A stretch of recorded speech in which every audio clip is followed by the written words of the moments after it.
everyone. A very logical day to all of you. And let's see what's in the news today on 26th February.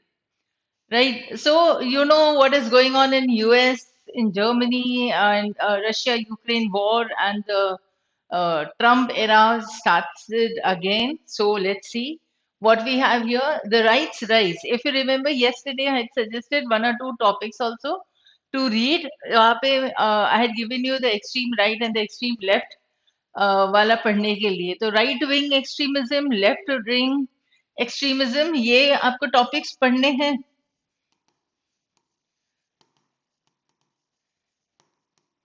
Right wing extremism क्या होता है, left wing extremism क्या होता है, and what is the difference,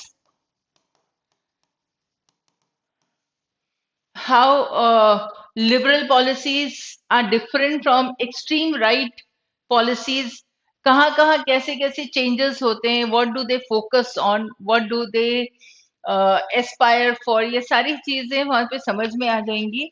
अगर एक हम ये आर्टिकल पढ़ते हैं, यूरोप स्टेट ऑफ डिनाइल, इसमें काफी सारी चीजें समझ में आ जाएंगी.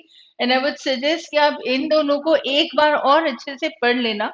तो राइट विंग मतलब totally for the extreme position पे चले जाते हैं कि हाँ, जहाँ पे जो वाइट्स हैं सिर्फ वही करेंगे, जो क्रिश्चियनिटी की तरफ, जो नेशनैलिटी की तरफ जाते हैं ना, नेशनलिज्म वाली जो बात रहती है, वो एक्सट्रीम राइट होता जाता है. और लेफ्ट वाली बात जो रहती है वो फिर मतलब it is like they would be working और they would be aspiring for inclusion of all the communities in the society or all the levels in the society. उनका इंक्लूसिव होना, उनको उनके हिसाब से पॉलिसीज बनना, लेबर के हिसाब से करना, वो सारी चीजें आ जाती हैं. और एक्सट्रीम राइट में काफी एंड तक चले जाते हैं, बाकी लोगों को हटा के तो सिर्फ खुद की ही बात समझते हैं, खुद के ही कंट्री के बारे में समझेंगे. राइट, फोकस उस पर ज्यादा होगा, अपनी खुद की कंट्री पे. तो नेशनलिज्म आ जाता है. तो there is a difference between patriotism and nationalism also. Right. So when you read these two, three meanings also, if you read them, no, तो वो आ जाएगा समझ में. और यहाँ से पढ़ने पे तो आपको बहुत ही अच्छे से समझ में आ जाएगा कि आखिर यूरोप में हो क्या रहा है. क्योंकि कल हमने जब पढ़ा था what मैडम मिलेनी said as well as what Vance said, उन दोनों का जो स्टेटमेंट था वो हमने कल डिस्कस किया था. द हिंदू का ये आर्टिकल है, जरूर पढ़ लेना. फिर एक और आर्टिकल है, this is from the editorial page only ना.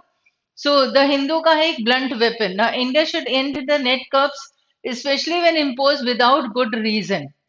ठीक है, तो इंटरनेट पे कर्ब्स लगा देते हैं, रोक लगा देते हैं. कब, क्या रीजन पे रोक लगा सकते हैं, इसी से रिलेटेड एक और आपके पास आर्टिकल मिलेगा from the business line page also और from the Indian Express article also.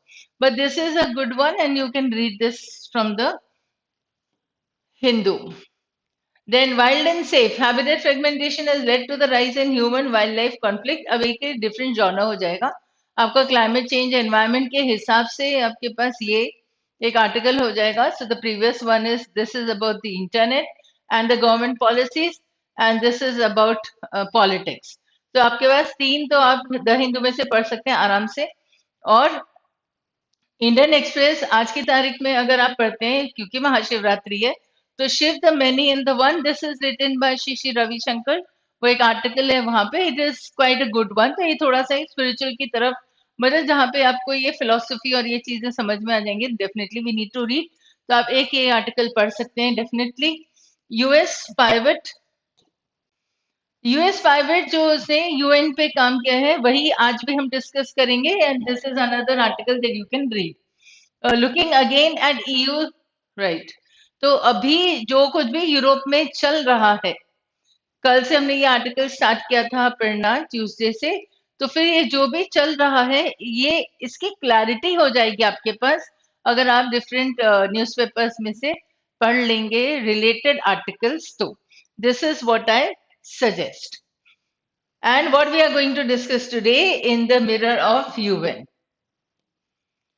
So, during a UN session commemorating the third anniversary of the Russia's invasion of Ukraine, US has, in a stunning volte-face, aligned itself with Russia twice at the UN. 2 बार उन्होंने Russia का साथ दिया है, खुद को Russia के साथ line में रखा है. It is not against Russia, it is with Russia now. So that is a stunning volte-face. Volte-face यानी about turn.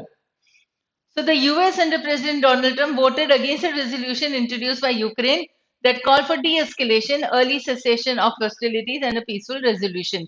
ये जो था रेजोल्यूशन जो यूक्रेन ने प्रपोज किया यूएन में, क्या किया था उन्होंने कि देखो डी एस्केलेशन कर लो, अब आपने अब वापस पीछे चले जाओ, ठीक है, अर्ली सेसेशन ऑफ हॉस्टिलिटीज, खत्म कर दो हॉस्टिलिटीज, और पीसफुल रेजोल्यूशन करो. मतलब क्यों लड़ाई कर रहे हो अभी, और बचा ही क्या है यूक्रेन में? बचा तो बहुत कुछ है, लेकिन अभी क्या है करना, मतलब अब खत्म करो, एंड झगड़ा. और झगड़ा भी नहीं है, ये तो वॉर है. एडिशनली द यूएस ड्राफ्टेड, अब एडिशनली किससे इट वोटेड अगेंस्ट, पहले तो उन्होंने यूक्रेन का जो रेजोल्यूशन था उसके खिलाफ वोट कर दिया. एडिशनली अब उसने क्या किया, खुद का ड्राफ्ट किया and voted for a separate Security Council resolution that called for an end to the conflict but omitted any criticism of Russia. Conflict and करना है, हाँ पक्का जरूर, लेकिन रशिया के खिलाफ उसने एक शब्द नहीं बोला. Which was welcome by the Kremlin as a much more balance stand. Russia खुश हो गई कि हाँ यूएस का जो नजरिया है, जो स्टैंड है, जो ओपिनियन है, वो बैलेंस्ड है, तो किसी के खिलाफ नहीं है. उसने कहा सिर्फ झगड़ा खत्म करो. Now, this same 3 paragraph resolution, however, failed to pass through the General Assembly until it was amended to include US support for Ukraine, with France proposing 3 amendments to categorically say that the war is a result of a full-scale invasion of Ukraine by the Russian Federation. अब ये एक compromise करना पड़ा US को, ठीक है. तो ये मतलब US drafted another resolution, right. It did not mention anything against Russia. Fine. The stance was good. Very fine. Now, this 3 paragraph resolution, however, it failed to pass to the General Assembly. क्यों fail हो गया? Until it was, मतलब कुछ ना कुछ तो उन्हें change या अमेंडमेंट लाना पड़ा. It was amended to include the US support for Ukraine. ये कहलवाना पड़ा उन्हें यूएस से कि आप यूक्रेन को सपोर्ट करोगे, ठीक है. France proposing 3 amendments to categorically से, फ्रांस ने 3 amendments और प्रपोज किए. क्या पॉइंट आउट करते हैं वो amendments? War is a result of a full scale invasion of Ukraine by the Russian federation. मतलब रशिया ने यूक्रेन पर हमला किया फुल स्केल, इसकी वजह से यूएस को सेव करना पड़ेगा यूक्रेन को, राइट. ये कुछ कुछ अमेंडमेंट्स ने करवाया, तब जाके वो जनरल असेंबली में पास हुआ. Now, Russia voted no at and the US had to abstain from its own resolution. Russia ने नो कहा, सही बात है, ये रहा. मतलब ऐसे क्यों मानेगा वो कि full scale invasion of Ukraine होगा, ठीक है. So Russia voted no and the US had to abstain from its own resolution. Abstain मतलब खुद के रेजोल्यूशन उसने प्रपोज किया था, उसमें कुछ अमेंडमेंट्स करवाए गए कि ये नहीं करोगे तो हम पास नहीं करेंगे. रशिया ने उस अमेंडमेंट के लिए नो कहा, तो यूएस को भी मतलब US could not say anything there on its own resolution, so it had to keep away from. Abstain is to keep away from. तो खुद के रेजोल्यूशन से उसे दूर रहना पड़ा. It is evident that despite the seismic shifts that have brought the US and Russia closer, Europe remains resolute in its support for Ukraine. Russia और US closure आ गई, ये ठीक है. सीएस्मिक यानी अर्थक्वेक जैसे शिफ्ट हो गया ना, कई बार सीएस्मिक शिफ्ट ऐसे होता है, टेक्टोनिक प्लेट्स हिलती हैं और दो कॉन्टिनेंट्स से दूर दूर बिछड़ जाते हैं, या तो कॉन्टिनेंट्स टकरा जाते हैं. तो ऐसे मतलब एक स्टनिंग, जैसे उसे पहले पैराग्राफ में यूज किया था ना, stunning volte face. So now it is like seismic shift, हम उसी के हिसाब से कर सकते हैं, वेरी ह्यूज डिफरेंस. तो seismic shift that have brought the US and Russia closer. Europe remains resolute in its support for Ukraine. मतलब यूरोप का काम है कि हाँ यूक्रेन को हम सपोर्ट करेंगे पक्का. It is obvious too that arriving at a peace agreement acceptable to all parties will take a lot more time and effort and negotiation than the flick of a pen approach that Trump appears to favor. ठीक है, flick of a pen approach आज एक और इसमें आया था हेडिंग में भी. Flick of a pen approach मतलब आपने साइन कर दिया और आपकी डील क्लोज हो गई. इतना आसान नहीं है, आपको इतने सब नेशंस को, कंट्रीज को मनाना भी पड़ेगा। यूरोपियन यूनियन है, यूरोप है, रशिया है, यूएस है, फ्रांस है। All these people have to agree to one single resolution. What Ukraine suggested was different. What US suggested was different. There were a few amendments to be made. Russia said no. US could not say yes. So that means what? Now, this is the point that it is not going to be an easy task. हमने कल किया था, एक uphill task होता है, कल नहीं किया था शायद, इसके पहले मैंने कहीं भी यूज किया है. It is going to be a difficult task. It is an uphill task, not an easy thing.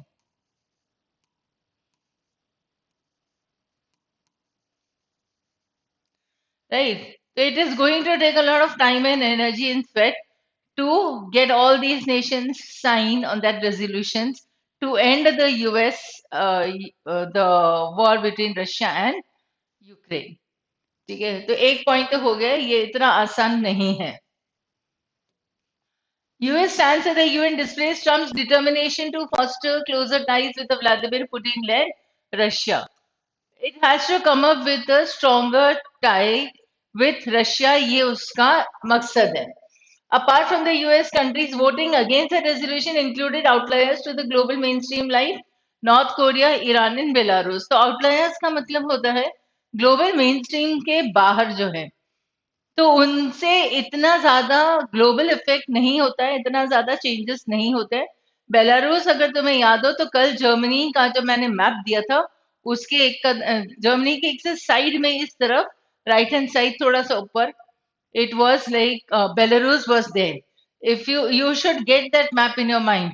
Iran, of course, you all know. North Korea कहाँ पे है? चाइना के बाद इस तरफ आप जाओगे, राइट हैंड साइड पे जाओगे तो नॉर्थ कोरिया, साउथ कोरिया आपको दिखेगा.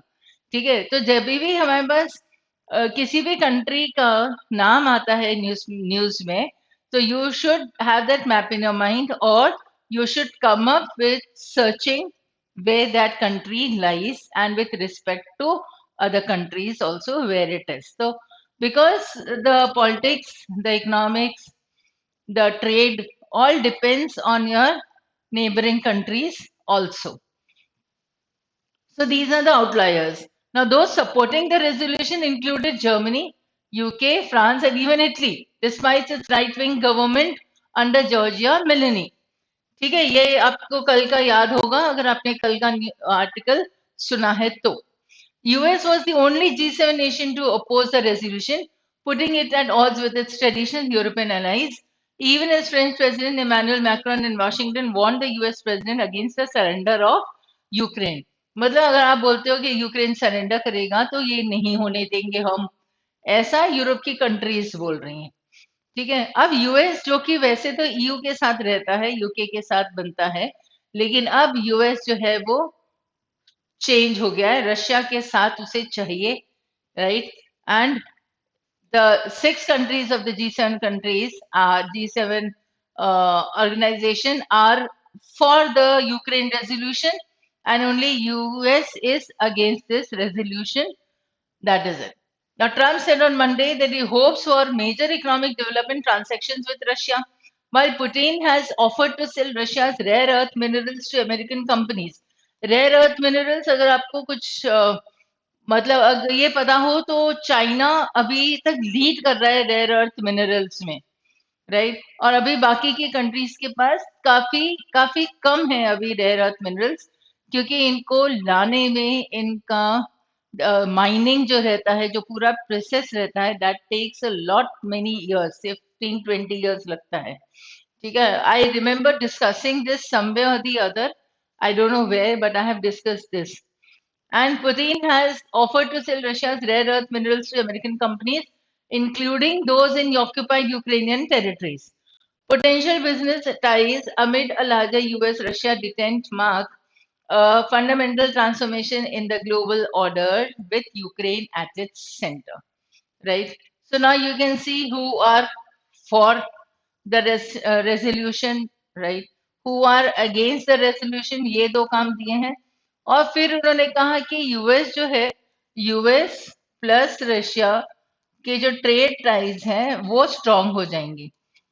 तो अगर ये स्ट्रांग हो जाते हैं ट्रेड रिलेशंस, तो US is not going to go against Russia. ये बात हमें समझ में आ जाती है सेकंड पैराग्राफ में से। Now, the changing dynamics mirrored in the UN vote on Ukraine also revealed shifts in the global attitude towards the war. अब डायनेमिक्स तो हो गए चेंज, ठीक है, लेकिन एटीट्यूड, लोगों का एटीट्यूड, दुनिया का एटीट्यूड टुवर्ड्स द वॉर भी चेंज हो गया है। 93 countries voted in support compared to 141 in 2022.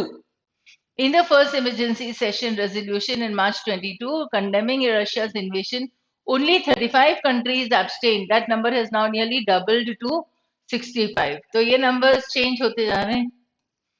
These figures arguably reflect a rising war fatigue. लोग चाहते हैं कि अब ये खत्म हो जाए, ठीक है, हम कुछ नहीं बोलना चाहते, तो पहले 35 कंट्रीज एब्सटेन यानी कीप अवे फ्रॉम, अभी 65 हो गई कंट्रीज है, हमें नहीं बोल रहा है तुम तो खत्म करो वॉर, अब किसी का साथ नहीं है। China continues to abstain, maintaining its no limits partnership with Russia while positioning itself as a proponent of peace. तो पार्टनरशिप विद रशिया तो रहेगा ही सही, पीस तो चाहिए, लेकिन हम किसी एक कंट्री के खिलाफ नहीं बोलेंगे, न रशिया के न यूक्रेन के। तो 65 countries kept themselves away. Meanwhile, India with its own continued abstentions मतलब abstain से abstentions word आ जाता है, पहले भी उसने खुद को दूर रखा था, अभी भी दूर रखा है। It stands vindicated, सही साबित हो जाते हैं।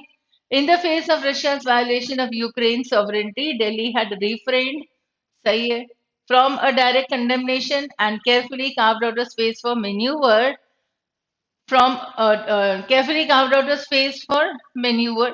that factors in its long standing ties with Moscow.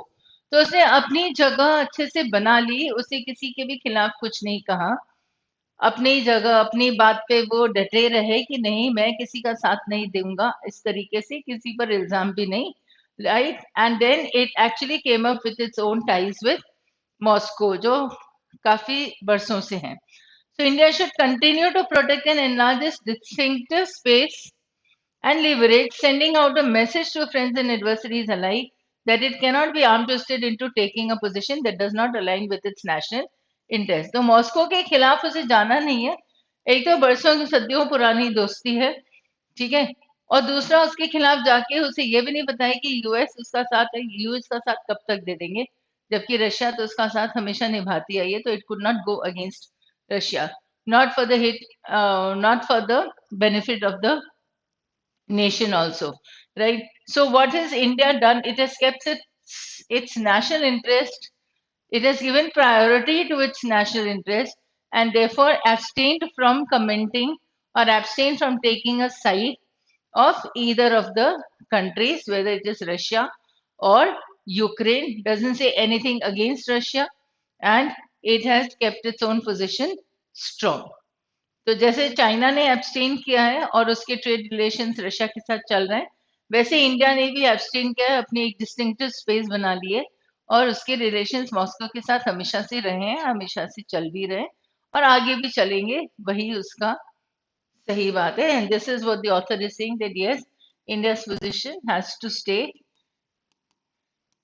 as it always has kept it, ठीक है, in with regard to the war. तो जैसे थे वैसे ही इंडिया की पोजीशन सही है। ये यूएन जनरल असेंबली की बात हो रही है। मेन आइडियाज पे आ जाते हैं, तो we can say stunning volte face मतलब about turn and resolution introduced को उन्होंने वोटेड अगेंस्ट कर लिया, ठीक है। अब खुद का रेजोल्यूशन उन्होंने पास किया है, लेकिन अमेंडमेंट उसमें जरूरी था कि अब यूएस सपोर्ट भी करेंगे यूक्रेन को। देन यूरोप जो है वो हमेशा से ही यूक्रेन के साथ है, अभी भी साथ में है। तो हमें सबकी दुनिया में अलग अलग कंट्रीज की क्या पोजीशन है with respect to the Russia Ukraine war, ये समझ में आ जाता है, ठीक है। और दूसरा था, it is going to take a lot more time and not a flick of a pen as Trump favours, right. Again US was the only G7 nation to oppose this, तो ये यूरोपियन अलायंस के खिलाफ भी हो गया, at odd with. Then fundamental transformation in the global order with Ukraine and its centre, potential business ties. तो ये सब कैसे रहेंगे, यहाँ पे उसने ट्रेड रिलेशंस मैंने लिखा भी था, ट्रेड रिलेशंस उसके स्ट्रांग होंगे यूएस के और रशिया के। So this is a benefit of US not going against Russia. This is again about who is abstaining. So it is one China, right? Then it is India, continued abstentions and had refrained, मतलब पहले भी दिल्ली इससे दूर रहे थे, अभी भी सही है। और India should continue to protect and enlarge its distinctive space, मतलब अभी भी वो दूसरों से अलग थलग है तो वैसे ही रहना चाहिए। Like it cannot be arm twisted, तो दुनिया को पता चल जाएगा आर्म ट्विस्टेड मतलब जबरदस्ती या फोर्सफुली कुछ नहीं करवाया जा सकता है इंडिया को, that is the point. So India's deft diplomacy is vindicated. Deft means talented, expert, apt, adept. ठीक है, डेफ्ट इज लाइक टैलेंटेड, उसका मीनिंग आ जाता है मेनली, बट डिप्लोमेसी के लिए आप एप्ट और अडेप्ट कर सकते हो कि सही तरीके से सही स्टैंड उन्होंने रखा है। With US and Russia voting together, changing global dynamics were reflected at the UN, right? So this dynamics, changing global dynamics पे focus कर ले सकते हैं। There are shifts that could potentially rearrange global landscape and vindication for India's navigation of turbulence. Turbulence यानी disturbance होता है। तो changing तो टाइम्स हैं ही सही, पूरा लैंडस्केप चेंज हो जाएगा, मतलब अलग तरीके से डायनामिक्स बैठेंगे, हर कंट्री का दूसरी कंट्री के साथ किस तरीके का रिलेशन है वो चेंज होता है, उससे चेंजिंग डायनामिक्स कहते हैं, global dynamics. So Delhi should continue to protect and enlarge its distinctive space. This was the important thing कि what is required to be done and to show the world that we are not going to be arm twisted. तो जबरदस्ती हमें किसी एक का पक्ष लेने के लिए नहीं कहा जा सकता है, हम अपना दिमाग खुद लगाएंगे, अपना पोजीशन, अपना स्टैंड हम खुद साबित करेंगे। So I hope you have understood this now. Let's come up with a few words and a few phrases.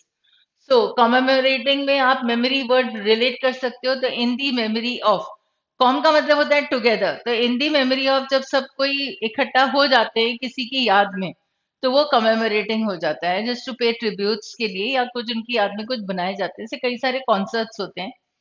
ठीक है। Stunning old way, stunning is something that is full of wonder.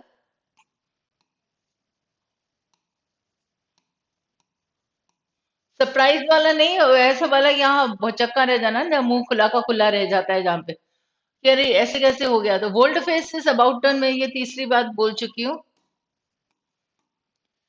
ठीक है।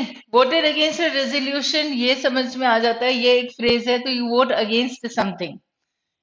D escalation is to recede, पीछे चले जाना, RECEDE। हाँ, cessation is a stop, cease का मतलब होता है सीज करना, CEASE वाला। ठीक है। एक आपके पास ये फ्रेजल वर्ब हो जाता है टू पास थ्रू।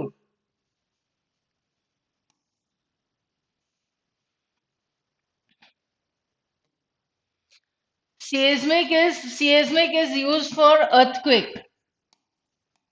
अब इसके अर्थक्वेक तो है नहीं, लेकिन अर्थक्वेक जिस तरीके से पूरा सिचुएशन, पूरा लैंडस्केप चेंज कर सकता है, ठीक है, वैसे ही शिफ्ट है, something that is bringing about a very huge और consequences, you can say, right, intense consequences जहां पे हो जाते हैं।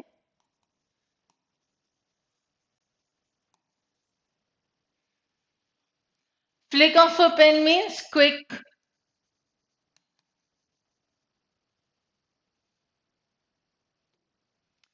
Outliers, the people who lay out of the mainstream, उन्हें आउटलायर्स कहते हैं। ठीक है।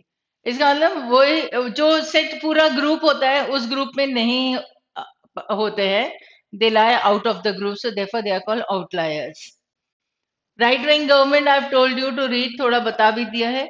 ये एक फ्रेज है, एट ऑड्स विथ समथिंग. ठीक है, वॉर्न somebody अगेंस्ट समथिंग. ठीक है, वॉर्न, अब ये आ गया somebody, the US president against something, surrender of Ukraine, ये समथिंग है. ठीक है, तो warn someone against something. Write down that phrase, this is how it is understood. Otherwise phrasal verb क्या बन गया, warn against. Then a larger US-Russia detente marked a fundamental transformation.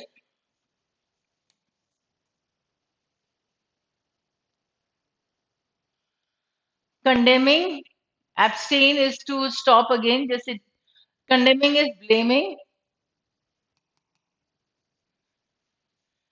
Abstain, abstentious एक साथ हो जाता है. Proponent का opposite, opposite के लिए क्रॉस की साइन है, opponent. तो प्रोपोनेंट का ऑपोजिट ओपोनेंट होता है, तो ओपोनेंट इज उसके खिलाफ जाना, प्रोपोनेंट यानी एडवोकेट करना, फॉर में जाना. तो कुछ फॉर में जो जाते हैं वो प्रोपोनेंट होते हैं, जो अगेंस्ट में जाते हैं वो ओपोनेंट होते हैं. ठीक है, कार्व आउट अ स्पेस या कार्व आउट अ नीशे. नीश में कैसे कहते हैं, ये कई बार मैनेजमेंट वाले आर्टिकल्स में आ जाते हैं. मार्केट से रिलेटेड जब आर्टिकल्स आ जाते हैं, किसी कोई नया प्रोडक्ट जब आता है मार्केट में, तो then they carves out a niche for themselves. So this is how the phrase is used. Arm twisted is to get something done forcefully. ठीक है, उसको आप ऐसे कर सकते हो ना, ऐसे किसी को हम ऐसे अब हाथ ऐसे पकड़ते हैं यहाँ से और जल्दी से करो ये काम, ऐसा वाला, तो आर्म ट्विस्ट उसको बोलते हैं. Align with is the phrase. To agree with, to align with in that manner. To say in sync with.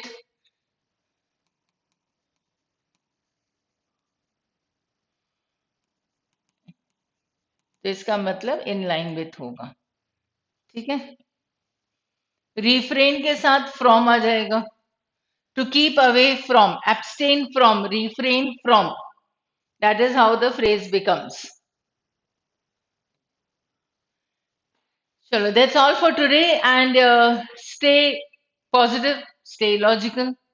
B positive and be logical. आप बी पहले करोगे तो स्टे तो हो जाएगा अपने आप. रोज का रोज अपने खुद को याद क्या लाया करो, that I have to be positive and I have to stay positive. And definitely, of course, we need to be logical as well as stay logical. ठीक है, तो ये तो करना ही पड़ेगा. And thank you, therefore, for listening to me. And I hope this is helping you. Any changes, you can definitely, what you want more, you can definitely suggest. So thank you and see you soon.